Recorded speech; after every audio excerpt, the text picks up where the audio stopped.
নমস্কার, দেখছেন বলো কি জানতে চাও। আমি সায়ন আপনাদের সঙ্গে। দেখতে দেখতে 2024 প্রায় শেষের পথে। আসছে নতুন বছর 2025। কিন্তু খবর আসছে যে 2025-এর শুরুর দিকেই কলকাতা মেট্রো আমাদেরকে দিতে পারে দারুণ কিছু খবর। এই যেমন ইস্ট ওয়েস্ট লাইনে বউবাজারের কাজ শেষ হয়ে এবার হাওড়া ময়দান থেকে সল্টলেক সেক্টর 5 পর্যন্ত ডিরেক্ট মেট্রো চলাচল করবে। আবার কবি সুভাষ থেকে সোজা সল্টলেক সেক্টর 5 পর্যন্ত মেট্রো চলাচল করবে। শুধু তাই নয়, এবার বিমানবন্দর থেকেও আপনি মেট্রোয় করে নিজের গন্তব্যে পৌঁছতে পারবেন। আর তাও 2025-এর মাঝামাঝি বা প্রথম দিকেই হতে পারে, এমনটা অনুমান করা হচ্ছে। তাহলে খবরগুলো কি রয়েছে? কিন্তু একই সাথে কিছু জটিলতাও রয়েছে। কলকাতা মেট্রোর প্রাচীনতম করিডোর নর্থ সাউথ লাইনে, ব্লু লাইনে মূলত আপনি কিন্তু যথেষ্ট কর্মী দেখতে পান।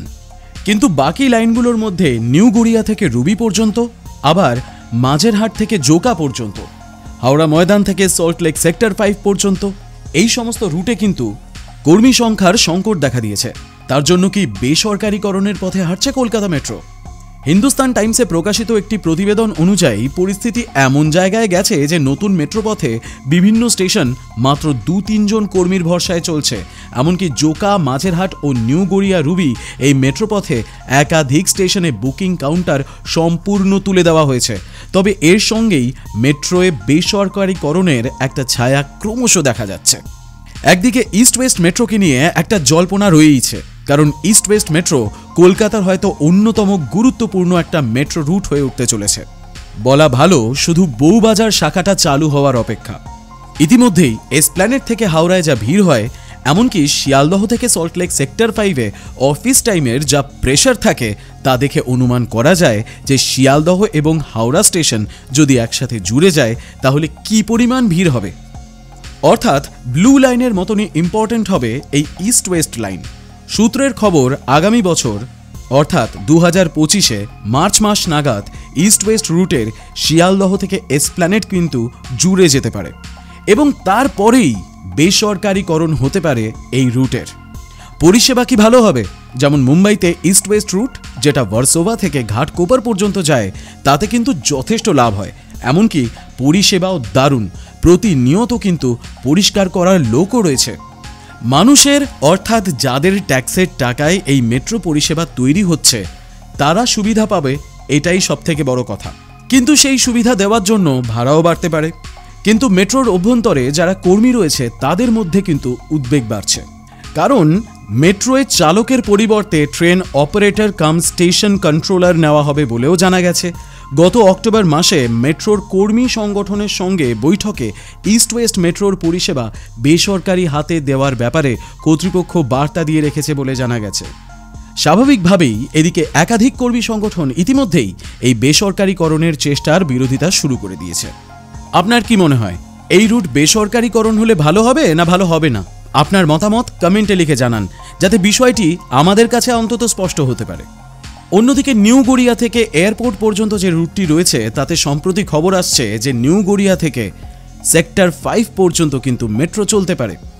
ইন্ডিয়া হুডের একটি আর্টিকেল অনুযায়ী সম্প্রতি চিংড়িহাটা থেকে সল্টলেক সেক্টর 5 পর্যন্ত লাইনে প্রথমবার ট্রলি ইন্সপেকশন আয়োজন করা হয়েছে এবং আশা করা হচ্ছে সল্টলেক পর্যন্ত লাইন চালু করা হবে খুব শিগগিরই।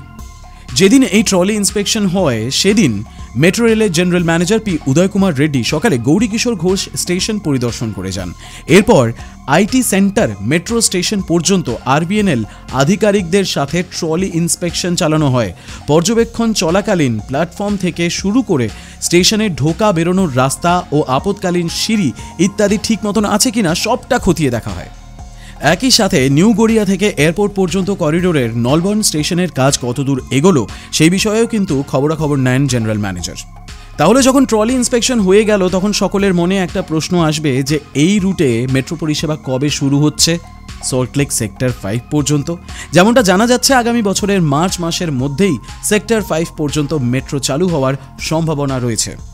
তাহলে সবশেষে প্রশ্ন, এয়ারপোর্ট থেকে নিজের বাড়িতে কিভাবে পৌঁছবো? কতদিন আর চড়া দাম দিতে হবে ট্যাক্সিওয়ালাকে? কতদিনই বা বাসের জন্য হত্যা দিয়ে দাঁড়িয়ে থাকতে হবে? এশিয়ানেট নিউজে প্রকাশিত তথ্য অনুযায়ী নোয়াপাড়া থেকে বিমানবন্দর পর্যন্ত দীর্ঘ 7 কিলোমিটার রুট প্রায় সবকটি স্টেশনের কাজই কিন্তু শেষের পথে। ডিসেম্বরে নোয়াপাড়া থেকে দমদম ক্যান্টনমেন্ট, যশোর রোড এবং জয় হিন্দ মেট্রো স্টেশনের মধ্যে ট্রায়াল রান শুরু হচ্ছে। 2025-এর মার্চের মধ্যেই এই পথে বাণিজ্যিকভাবে যাত্রী পরিবহন শুরু হবে বলে জানাচ্ছে কলকাতা মেট্রোর কর্তারা। অর্থাৎ বেশ কয়েকটি ইম্পর্টেন্ট রুটের কিন্তু সুখবর আসতে পারে 2025-এর মার্চ মাসেই। অর্থাৎ নতুন অর্থবর্ষে কলকাতা পেতে পারে একটা নতুন রকমের মেট্রো পরিষেবা, যা অলমোস্ট ঘিরে ফেলবে কলকাতাকে এবং আমাদের কাছে যাতায়াত হয়ে যাবে আরও ইজি এবং নেচার ফ্রেন্ডলি। যাতে দূষণের মাত্রা কমবে, তাই এই র্যাপিড ট্রানজিট সিস্টেম কিন্তু অত্যন্ত জরুরি। হয়তো কলকাতায় মেট্রো পরিষেবার ক্ষেত্রে রাজ্য সরকারের আর্থিক ইনভলভমেন্ট থাকলে এই কাজে আরও গতি থাকত। যাই হোক, আমাদের এই পোড়া কপাল যেমনটা অন্যান্য রাজ্যে হচ্ছে না। মুম্বাইতে রাজ্য সরকারের দায় রয়েছে, দিল্লিতেও কিন্তু রাজ্য সরকারের ভূমিকা রয়েছে, জয়পুর হোক বা ব্যাঙ্গালোর, সব জায়গাতেই কিন্তু রাজ্য সরকারের একটা বড় ভূমিকা রয়েছে রাজ্যের অভ্যন্তরে র্যাপিড ট্রানজিট সিস্টেমের গ্রোথ আনার জন্য। আমাদের কপাল খারাপ হয়তো কলকাতায় যে আমরা রাজ্য সরকারের পুরোপুরি সহানুভূতি পাচ্ছি না, বা কোথাও পেলে বাক্যিবাণে গগন ফাটে। আপনার মতামত লিখে জানান কমেন্টে, যাতে আমরা বুঝতে পারি ঠিক এই ব্যবস্থাটাকে নিয়ে আপনি কি ভাবছেন। আদৌ কি মার্চ মাসে কলকাতার ছবিটা অনেকটা পাল্টে দেবে এই মেট্রো পরিষেবা, নাকি আমাদেরকে আবার কলকাতা এয়ারপোর্ট থেকে বেজার মুখ নিয়ে বেরিয়ে বলতে হবে না, আমাদের এখানে আজও মেট্রো চালু হলো না। আমাদের চোখ থাকবে এই সমস্ত খবরের দিকে, আপনার চোখ থাকুক বলো কি জানতে চাও এর দিকে।